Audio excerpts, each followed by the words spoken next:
তুমি যাই ওখানে দাঁড়াও, ফারুক এনে দাঁড়াও, ফারুক এনে দাঁড়াও। ছবি নিতে পারেন সামনে জন্য ঘুরে এলো তো কোনো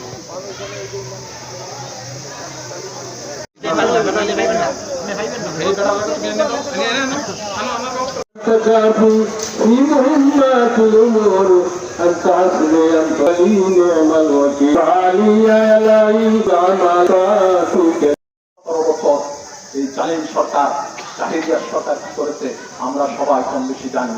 আমাদের মা বোনরাও সেটু চাই। আমাদের এই বিজয় 24-এর বিষয়ের ভূমিকা রাখছেন আমাদের মা বোনেরা, আমাদের স্কুল কলেজের ছাত্রীরা যেভাবে রাস্তায় নেমে এসেছেন, যুদ্ধাহত ভাইদেরকে চিকিৎসায় নিয়ে গেছেন, সেটা আমরা সবাই বিভিন্ন মাধ্যমে দেখেছি। আমাদের এক যুদ্ধাহত একজন ভাই বলেছেন, আমি অসুস্থ চিকিৎসার জন্য গেছি, বা একজন মানবিক ডাক্তার আমাদের চিকিৎসার জন্য ডাক দিচ্ছেন, আমাদের চিকিৎসা ব্যবস্থা করেছেন। আবার অনেকে বলছেন চিকিৎসা দেওয়া যাবে না, তোমরা ভাই তাড়াতাড়ি চলে যাও। কঠিন রাজপথে বিভিন্ন জায়গায় আমি সরাসরি যুদ্ধ অংশগ্রহণ করেছি, আমি পানি বিতরণ করেছি।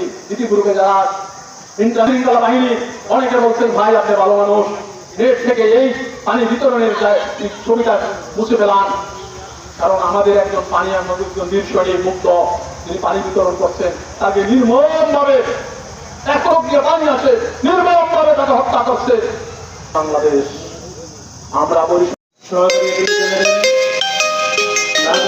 সরকারের সহকারী attorney general BDR tribunal special টুপি ঢাকা মহানগর দায়রা কোর্ট সেই কাঙ্ক্ষিত নেতা জনাব অ্যাডভোকেট আহমেদ হালালুদ্দিন ভাই। অনুষ্ঠানের মানবতা ফাউন্ডেশনের সম্মানিত নেতৃবৃন্দ, মেহেন্দিগঞ্জ প্রেস ক্লাবের সাধারণ সম্পাদক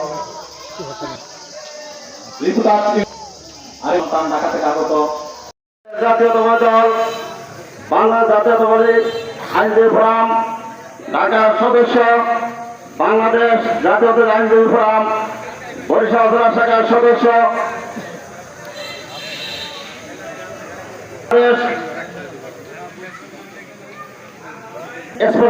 তারের নীতি বর্তমানে সবচেয়ে স্পর্শকাতর অত্যন্ত গুরুত্বপূর্ণ বিডিআর হত্যা ট্রাইব্যুনালের সহকারী attorney general advocate M Halaluddin Ahmed.